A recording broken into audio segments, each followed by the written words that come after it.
Hey, vigilantes, and all those who want to safeguard the welfare of children. I'd like to point out to you a couple of things that I'm real curious about. So, I'm wondering how many of you contacted the White House or your local county board of commissioner or whatever they're called where you are, city councils, wherever you are. They have different names in different places, and complained not about the so-called sex offender nearby or the halfway house, or why the laws aren't more strict, or what are these people who you've been blasting all over the internet, what are they doing out? Because of course you get out of prison eventually, right?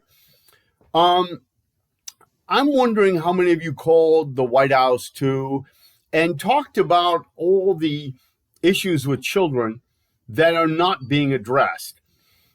We've talked a lot about the border, and I'm sure I'm going to be drowned out by all the stuff on the unfortunate death of Mr. Kirk and some other things. But, there were a bunch of people who were, 6 years ago, 7 years ago, separated at the border, children from their parents. And my understanding is not all of them have been reconciled. And I'm sure that will be of great interest to you because these are real children who are suffering really. And you don't have to go very far on my channel or online to run into the interview with a contractor in which this contractor said his job was to take children to foster families and to schools. And what he discovered is that the foster parents, based on what the kids told him, as well as checking out some stories, were in fact not fully vetted as foster parents. And they were in fact child molesters and traffickers. And he was in the awkward position of being ordered to deliver children there and yet could not fulfill his obligation because of his conscience. And his decision, unfortunately, was not to become a vigilante for justice, a vigilante for the children, an advocate. He quit his job. And then, of course, there are the issues of, children on the registry or the mentally handicapped children and others who are in our facilities. The Prison Policy Initiative just came out with a full report on that. There are approximately 31,000, which there's, I think, somewhere around a couple of thousand. I don't know the exact number, but these are children imperiled in facilities where there's very little oversight and not always the best, most educated adults in charge of the facility. And let's not forget the hundreds and thousands of police officers and others with badges, correction officers, who violate their oath every day. And I don't really see any vigilante organization that's addressing that particular constituency. So I'd really like to hear back if you know of anybody who is really on that, because I know you vigilantes and others out there are really very concerned about children. It's such a concern of yours that you are in a position where you just can't tolerate anymore. Because what I do hear is from lots of people who have attacked me for stepping up, claiming that I, first of all, went after a real child. I did not. Secondly, went after any child. I did not. Thirdly, seem to cherry pick things that they do get out of the FOIA requests about me to make their points and I'm okay with that. I really am, because there's an easy explanation for it, which maybe they'll listen to because the court did not. But there's other things too, where it's very, very clear what I say. There's no ambiguity. And those are kind of ignored. And by the way, they're not at the end as an afterthought. They're at the beginning as a first thought.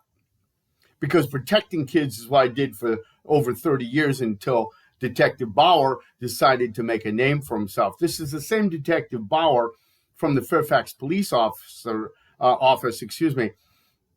in 2012, got in trouble with the Federal Appeals Court because what he did was actually lie. He actually pretended somebody was pretending to be a police officer when in fact they had said no such thing.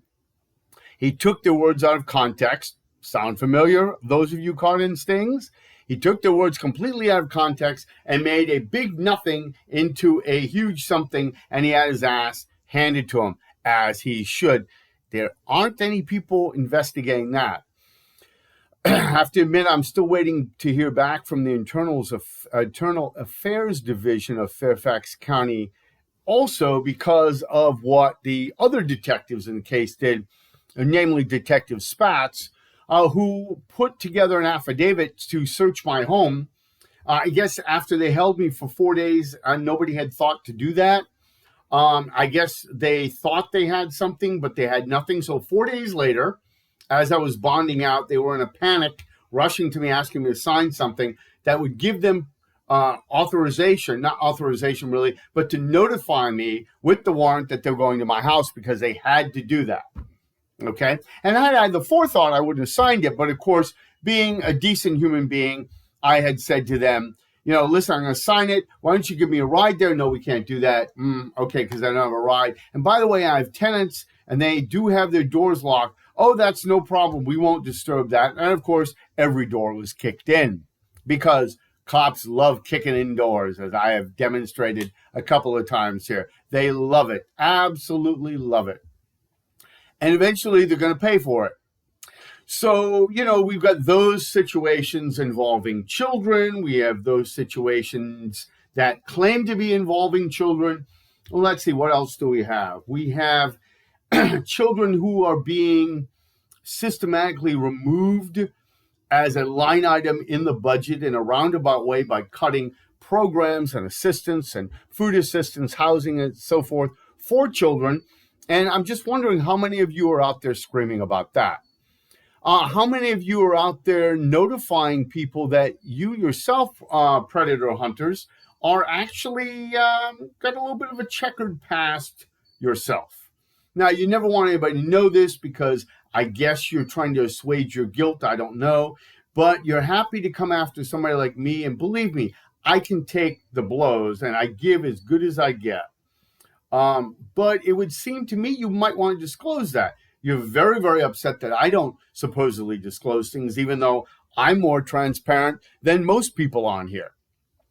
So you might want to disclose your background too, so you can be systematically doxxed and judged like the rest of us. It's only fair, okay? It's exactly what everybody else gets, so you should get it too.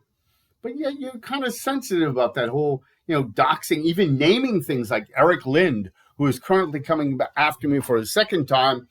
And I fear, Mr. Lind, if they don't come up with a really good,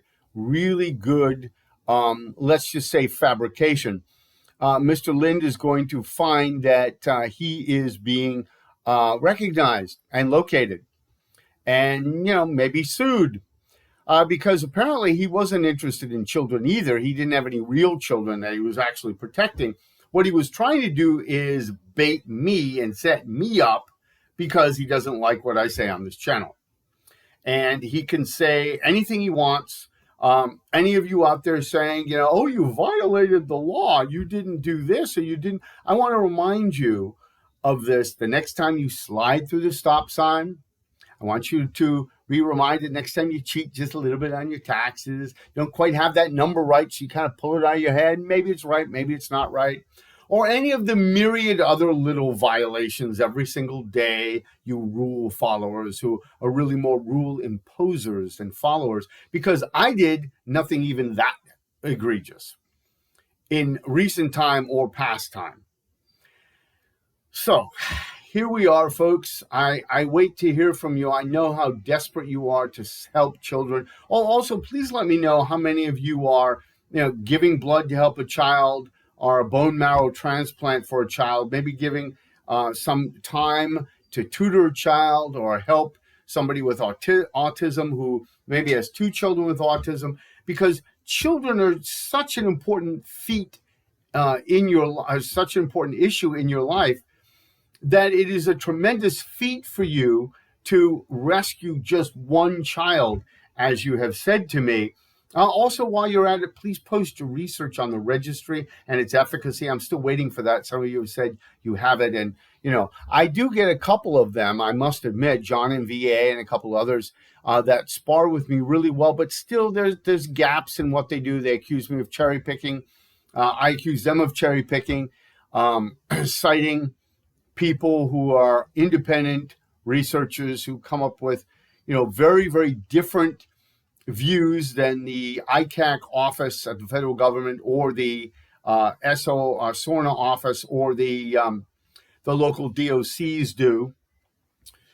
Because, folks, let's face it, it's really not about the children, is it? Prove me wrong. It's really about shaming, blaming, projecting your guilt or your thoughts on someone else, and really trying to make yourself be better than you really are, while the rest of us are really still fighting for children. Okay? I live very near a bunch of schools. You don't hear anybody complaining. The children that are now adults that I had when they were children that I've tutored, their parents, their grandparents, their guardians, nobody's coming forward to point their finger at me, folks. Meanwhile, you waste your energy coming after some of us who have done absolutely nothing. And it could be better applied to real issues involving real children who are really still now in real danger. This is ICAC Unpacked, Norman Michael Asian.